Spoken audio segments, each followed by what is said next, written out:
What is up guys, Wraec here with a new video, and today we are on the Pioneer testing server in the location in the new season that we already saw in the trailer. I made sure of that, didn't want to spoil you guys anything new. But today AFK Journey has released Kulu on the test server. Keep in mind that is not the official release on the test server, that is basically just a version so that we can test it right here, meaning every single number that you see in her skills might still change. And we'll go over the skills in detail. First of all, I want to show her to you a little bit. AFK Journey has said themselves that they want her to be good at AFK stages and PvP, that this is like her main purpose. And so far in my testing I can agree. AFK stage wise we're not so far into all of that, but we reached this stage, and this is a stage that I just want to show you guys because it is fairly interesting. So the way the stage works is that just like has those three areas, and I want to remove actually, well, do I want to remove the iron? I kind of do. So the way this now works is we have basically just Kulu and the twins on board, so nothing too fancy, and Kulu will make a wall alongside those tiles that we see right here. There are like these purplish tiles, those are indestructible, so none of those enemies can destroy them. Oh wait, we want iron. None of those enemies can destroy them. And then we have the middle one which shines golden. This can be destroyed. When enemies stand on those tiles, I noticed most of the time when the fight starts, they walk towards our direction before the wall is really up. So those guys here, the Vanguard, they will probably get out. So let's kind of stop that with our iron here. We pull them to the middle, and there, this big rock, you see, this has a life bar. This can be destroyed. Those guys over here, however, they are trapped. They won't get out. They won't get out at all. Meaning they will essentially be in there forever, so until we get to destroy them. And that is something that I noticed a few times already, that enemies can just get stuck in terrain. Of course, this is very much so OP if you have like a very threatening enemy on an AFK stage that is just in some compartment like this. You can just keep him there for basically ever. Also, what's really cool is, I mean, we get to bomb the enemy, which is nice. And her big bombs actually do a ton of damage. So that is pretty cool. But really, I think the main thing about this hero, other than, well, pretty cool animations and damage, is really this wall. This wall is the important part. This is what you want to play around with. And I think it is absolutely great that we get a hero like this, because the movement and the terrain has always played a role in AFK Journey, and this is a major difference to other games. That is a difference to AFK Arena, that is a difference to another game that I play, Idle Heroes. You can really play with this, and now they start doing that. They start this first with Alsa, and now we get to see this on a larger scale with a huge indestructible wall in the middle of the battlefield. And you have several ways to actually interact with it, one of which is certainly iron. Pulling enemies into those little compartments could be a way to do this, or you could run Siren also keeping the enemies on the side. If they are close, like to the border of the wall, like basically on those tiles, then you really want to make sure to kind of pull them a little bit away. But you can certainly also interact with something like Alsa, put a little bit more walls up even though that seems so stupid, but I think it's kind of fun. Let's try this one more time, because we get extra terrain with that. So maybe we get a little bit of a terrain meta. Look at that. We now have stacked up walls there against our wall. This is really stupid. This is really stupid, I'll be honest. Now she went to the other side of the wall. That is, of course, not that great. But we get to put up extra terrain with that. I wonder if that is going to be good. I mean, we are getting a new Soren skin as well. Let's not fight easy AFK stages all the time. Well, maybe we leave it on auto battle. That will actually be a good idea. But let's try a little bit of PvP. And I want to show you guys one fight first. So here's a fight I just did against Atraxi with Kulu on the battlefield, using Kulu with support from Harak. Was first thinking about like going into a twin bond there, just protecting her with Callan, because as we just saw, she doesn't really move a whole lot. So she's perfectly protected by Callan. And then Dunlinger, just to keep the enemy from ulting, because he had like big threats in there. He had Cryanaya in there, and he also had Kulu. He did something very interesting though, and you can see that right at the start of battle. His Athalia is over here. So she immediately walks towards our heroes, and because she's the only hero on our side, really, she's the only hero that we can target. But you can really see those enemies, they can't really do a whole lot. Cryonaya, of course, can, but they already get bombed there and get destroyed by the damage, really. And on many tiles, or on many maps that I saw, it really works quite well with Kulu, because while our initial damage numbers are fairly low, and we can check this out, there we go, aren't really too impressive. I mean, you see, when Kulu's normal attacks hit the target, trigger an explosion that deals 80% damage. Okay, 80% damage. They can hit allies. I haven't really seen that be a problem. So they take 70% less damage, the allies. I haven't really seen that be a problem yet. By the way, the animation, let's check this out. It's pretty cool. I like the bomb design, honestly, that is fairly nice. Then we saw the bombarding, that is the bombarding of the enemy side. She won't do that on our side. So if all the enemies are on our side, Kulu will actually not use her ult, that is set like at the end there. Only cast her ult if there are enemies present on their side of the battlefield. So we have to make sure they kind of stay there, at least not all move over. But that could also be an effective way to counter her. If there are no more enemies on the enemy side, well, then Kulu will stop using her ult, will only resort to her normal attacks, and thus become a whole lot weaker. So if Kulu becomes meta, something like this could be interesting. And I mean, that probably works in a way with Damien, with Scarlita, potentially. And other than that, melee heroes that can move freely, Harak, for example, should not be blocked at all by her wall. He should be able to just go below it, basically, and go to the enemy side. So that is something that could potentially be a counter to her, and something that we could keep in mind. We upgrade the bombardment damage. Then this is the wall, this is the demolition zone. Bombs the line on the tiles of the enemy side of the battlefield, directly bordering the allied side, leaving debris that blocks movement on the affected tiles. And also knocks back any units on those tiles towards their side of the battlefield. I have to say, I didn't really see that. I don't know, I haven't really seen that. When we saw this wall, the enemies that stood on those specific tiles just moved towards my side. So it's if they were supposed to be knocked back, I certainly haven't noticed that. So let's just live test it again. We have one of those here. We will remove the iron, otherwise this will screw with our testing. So those guys should be on the enemy side then when our Kulu starts and makes the walls. So we take a look, and they immediately move over. So they did get hit, but they didn't necessarily get knocked back. That's her second ability, by the way. Did you see that the crab was thrown to the other side again? That is also her second ability that is able to basically kick the enemy back 3 tiles, which doesn't seem like a super strong ability, but like it interacts with the wall fairly well. So don't know about this part of the ability. So right here, knockback, I don't know about this. Center tile, as we've seen, can be destructed, and interestingly enough, this gets buffed with skill power. Usually takes 6 hits, which is quite a lot. That is more than Alsa's debris takes to be destroyed. And we can buff this with skill power and probably, I guess, to 10. So that is another thing. And then we have the active part of it. This is like what I was talking about, dealing 150% damage to that enemy. That is when she teleports to one guy, knocking them into the air. And if the target's on our side, then they are knocked back 3 tiles, which you could just see. So this is fairly cool. She gets invincible during that as well. And heroes with invincibility phases, that is in general a good thing. So not a huge damaging skill, but certainly a very useful one, especially when there's like one enemy on our side and we kind of want to get rid of them. But what this really does, what this demolition zone really invites you to do, is to kind of play on your side of the battlefield.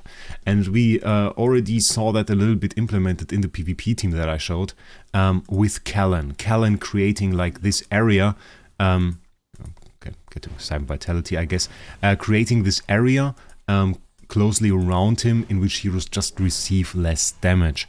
And this is a skill that would work fairly well if you just focus on your side of the battlefield and focus on heroes that stay on your side of the battlefield, or with some exception maybe a Harak that can just go to the enemy side, cause a little bit of mayhem there. But it kind of invites you to do that. Maybe even Ludovic, maybe stuff like that could work. You could also kind of go to the enemy side of the battlefield. That was another thing that I thought about, and just like invading basically the enemy side with something like Gera. because, I mean, if we go ahead and we use Gerda in this, there is a kind of interesting interaction as well that I definitely wanted to show. Let's go our Gerda in here. I mean, many people didn't really summon for her. But what we could, of course, do, I mean, it's the question if that is really something that you want to do. But she has this initial jump at the start of the battle, so we can put her on the enemy side. So that works. This initial movement is kind of interesting for that. If we want that, if that has a huge advantage, but we would be able to create like this healing and stun zone on the enemy side of the battlefield with Gerda. So is kind of a cool interaction now, because well, before that it really didn't do much. She moved 3 tiles forward, but now she is on the other side of the wall, so that is like a whole different story now. So could be interesting to get some stun there, potentially some heal if you want to move some heroes to the other side, kind of make the battlefield a bit smaller. We have some attack increase here. Dealing damage to the enemies will increase attack by extra 0.6%, stacking up to 50 times, so she will get quite huge attack, as she has also some splash damage.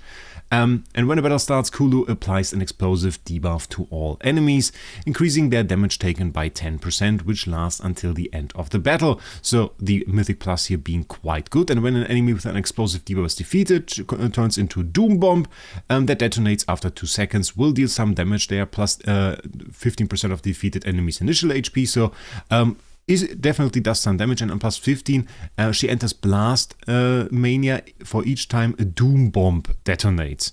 And Doom Bomb is the bomb that is the result of an enemy being defeated, and during that time she gains 35 penetration and expands the explosion radius of a normal attack. So that is also a pretty nice buff that we get there. And lastly, gains extra attack speed and range def during battle. Range def, of course, being important because we are on our side of the battlefield, and thus kind of only get hit by enemies that are ranged, like for example the Krynaya. If there are no enemies on Kulu's half of the battlefield, her attack speed increases by 40 and the range def increases by 40 as well. So we're furthermore incentivized to keep our side of the battlefield kind of clean and to attack the enemy on their side of the battlefield. For each enemy present on Kulu's half of the battlefield, the buff decreases by 10 down to 20. Other allies on Kulu's half of the battlefield will receive a portion of these buffs, benefiting 50% of their value. So she's also a nice buff for our side. And this kind of is rather interesting. So we can attack Atraxi here one more time, which is certainly interesting.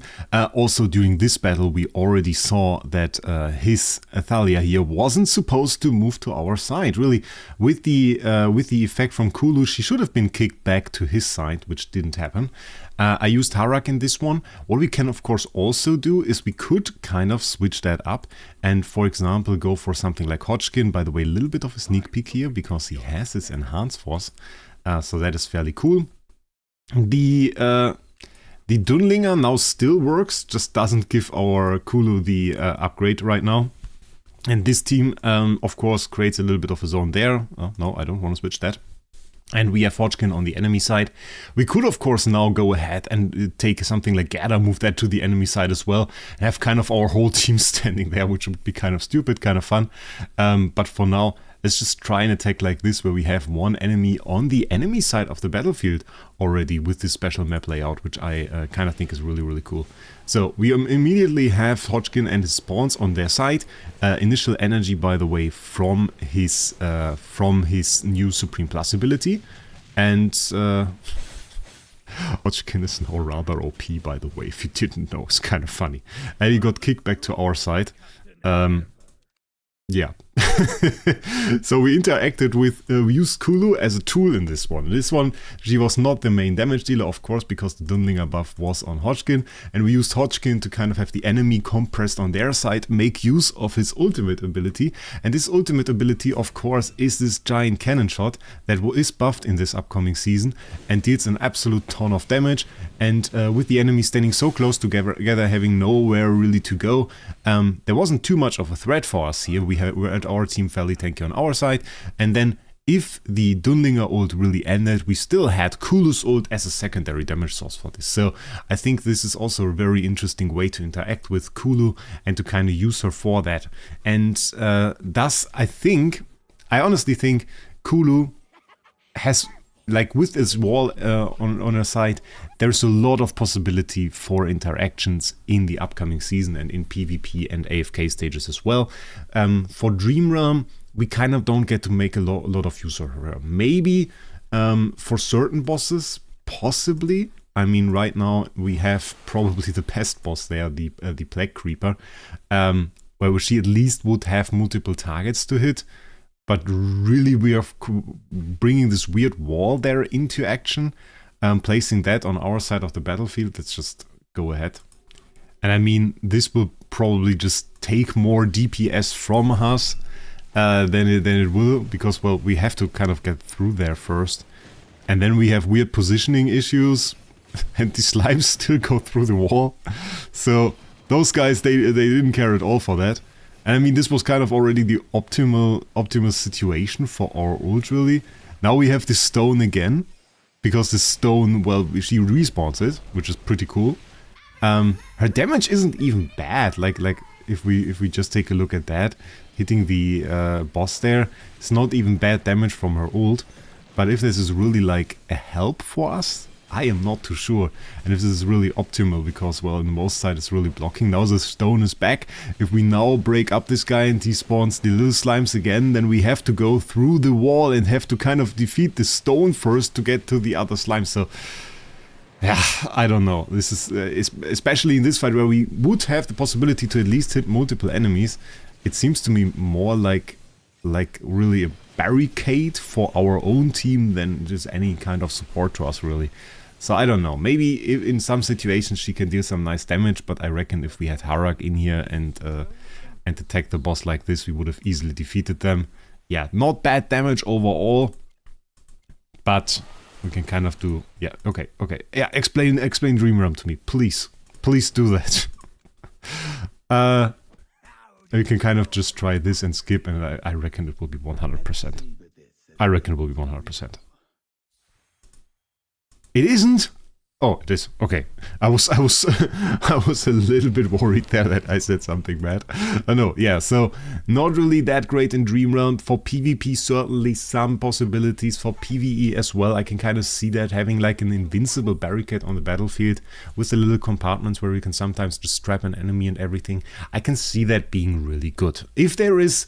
Well, if you should summon her, really, that is something that we have to decide later on. That is also something that we will decide once she's really available on the server, because, well, in this version that we have right now, we don't know if it stays like that. It might just be changed, and then we see another version of this hero, and this might be stronger or it might be weaker, and based on that, we will decide it on a live version. But for now, she seems like an absolutely great hero. Absolutely love her design, and I think I will summon her on my account at least. So for me, the wall is like a great interaction. Next up will be Indris. If you want to see that as well, make sure you subscribe to the channel. Other than that, make sure to check out Lootbar with the cheapest dragon crystals for AFK Journey. You can just go on their site. If you go through the link down in the description, you and register an account, you get an 8% and a 3% discount coupon. Maybe if they have the promotion still up, then even a 10% discount coupon instead of the 8% discount coupon, allowing you to buy dragon crystals even cheaper and prepare for the upcoming season, where there will probably be a lot of pop-up packs again. And I mean, you might want to have some stellar crystals for Kulu, so that is another story in itself.